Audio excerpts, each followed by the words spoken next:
हे kids, आपको पता है नेक्स्ट एकेडमिक ईयर से बहुत कुछ चेंजेस आने वाले हैं। क्यों आने वाले हैं?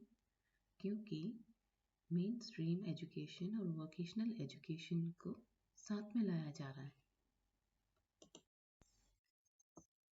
तो बच्चों, ये हम जो चेंज आ रहा है वो नेशनल एजुकेशन पॉलिसी के तहत आ रहा है। इसमें वोकेशनल और एकेडमिक एजुकेशन को मिक्स किया जाएगा, जिससे फ्यूचर में होने वाले रिक्वायरमेंट्स को पूरा किया जाएगा।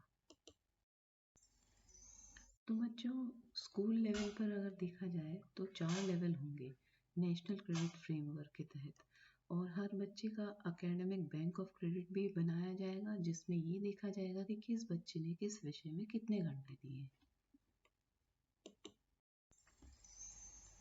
तो दोस्तों, ये नेशनल क्रेडिट सिस्टम लाया क्यों जा रहा है?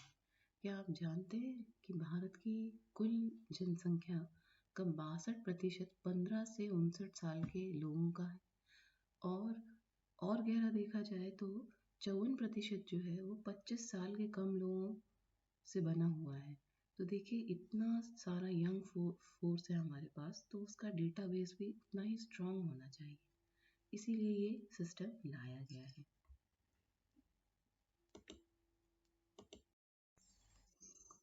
तो ये क्रेडिट सिस्टम काम कैसे करेगा?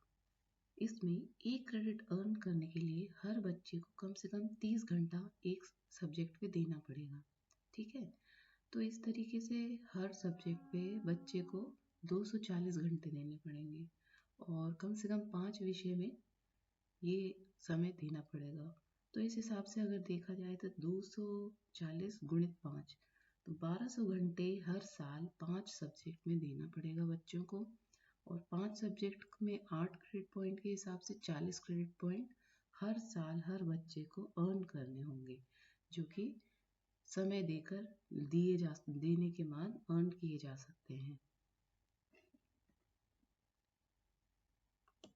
नेशनल क्रेडिट फ्रेमवर्क सभी विषयों पर लागू किया जाएगा, भले वो आर्ट हो, साइंस हो, वोकेशनल एकेडमिक स्ट्रीम्स हो। ठीक है? तो इस तरीके से बच्चों की पढ़ाई का दायरा जो है वो और बढ़ जाएगा। अब बच्चों, घंटों को अर्न करने के लिए क्या क्या करना पड़ेगा, आइए देखते हैं।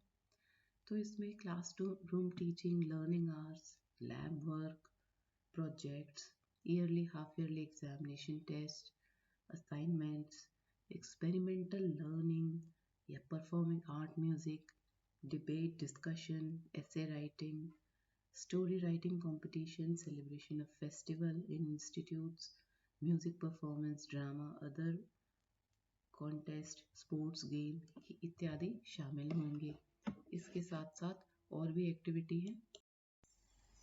तो अन्य गतिविधियों में आप देख सकते हैं सोशल या कम्युनिटी वर्क भी इसमें आएगा। बैगलेस डे में जो फील्ड एक्टिविटीज़ आप करेंगे वो भी इसमें आएगा।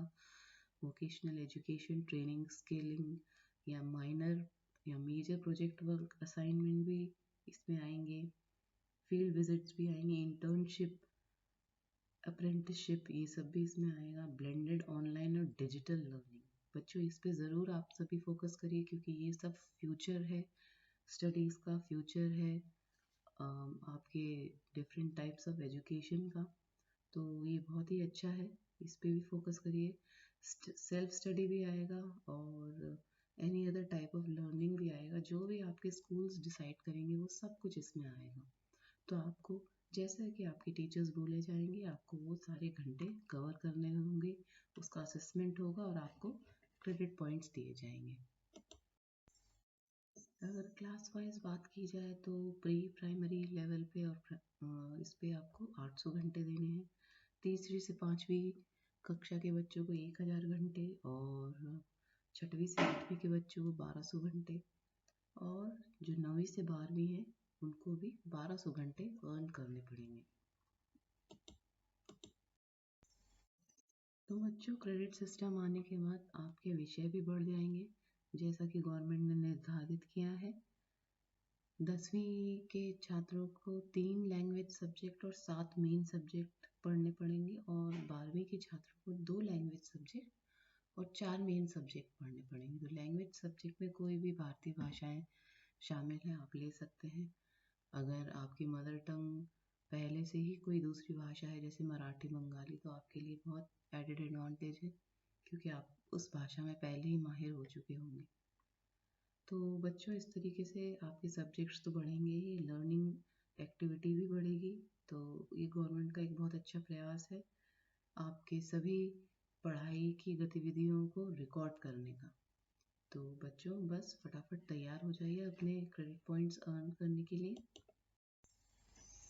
Kids, this is the class wise credit point system. You can have a look for your reference.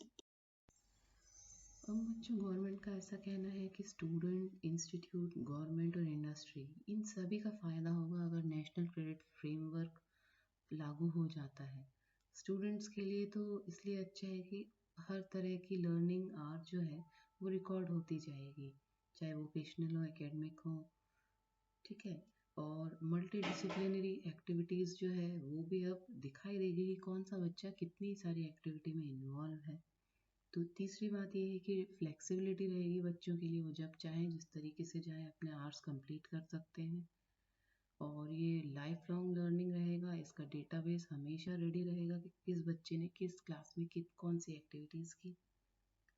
और इसमें जो एजुकेशन स्ट्रीम के जो डिफरेंट डिफरेंट एरिया हैं अब वो इंटीग्रेट हो जाएंगे। तो कौन सा बच्चा किस एक्टिविटी में अच्छा है ये भी आइडेंटिफाई करने में इजी होगा। और लास्टली जो है कोर लर्निंग जो है उसमें फाउंडेशनल और कॉग्निटिव जो रिक्वायरमेंट है वो पूरे हो जाएंगे। तो ये सिस्टम सभी के लिए यूज़फुल है और एडवांटेजेस है। तो बच्चों बस फटाफट अपनी पढ़ाई पे ध्यान दीजिए और अपने पॉइंट्स अर्न करिए। आप सभी का धन्यवाद अपना टाइम देने के लिए। अगर वीडियो पसंद आई हो तो लाइक करें, सब्सक्राइब करें और शेयर करें। Thank you so much.